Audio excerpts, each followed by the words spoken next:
So, we're talking about glutes today. We're talking about glutes because in modern life now we spend a lot of time sitting down at desks, sitting down driving, sitting down on the sofa, and all of these things make our glutes weak and underactive because they're permanently in this kind of stretched out position.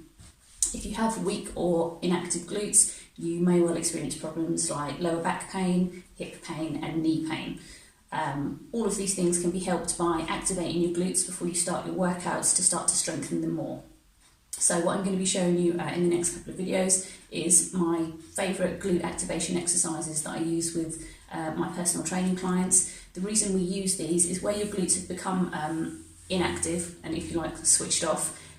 You could do, for example, squats and exercises that you think are going to help your glutes, but if your glutes aren't switched on, if you're not connected to them in the first place, they're not going to get involved in the exercise. You're probably just going to overstress the other muscles more, which are taking over to try and compensate. So we do the glute activation exercises first before we start our workout, so that when you begin your workout, those glutes start to wake up and do start to get involved and gradually get stronger.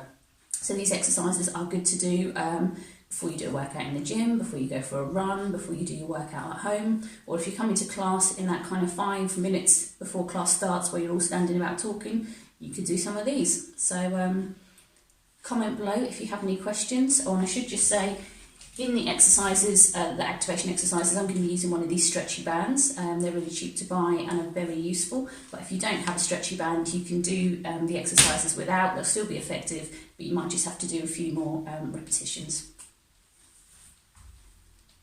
Okay, so for this one, I have got the band above the knees. If you want to work a bit harder, if you need more of a challenge, put it around your ankles. So we're going to transfer the weight into one leg without leaning all the way over. This leg's going to stay straight and I'm going to move from here. So I'm going to squeeze here to bring the leg up and back down under control. What we don't want to do is tip your whole body like this, because then you're not using the muscles here. So squeeze it up, bring it down slowly. So nothing moving apart from here.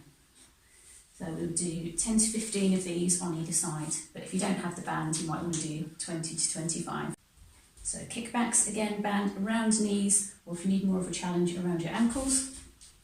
This time we're going to move backwards, again squeezing from the bum.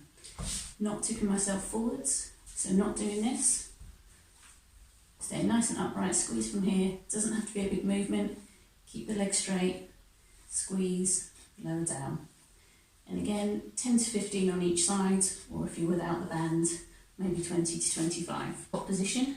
Knees, keep them pushing out. So again, if you're without the band, you can still do this move with the band. The key thing is to isolate the muscles here, to lift the knee up. So the important thing is against a wall, so you're not going to let your hips or your back squeeze up. So next one is the fire hydrant. I'm doing this without the band because so if I show you from this angle, squeeze up as hard, so keep it still, squeeze.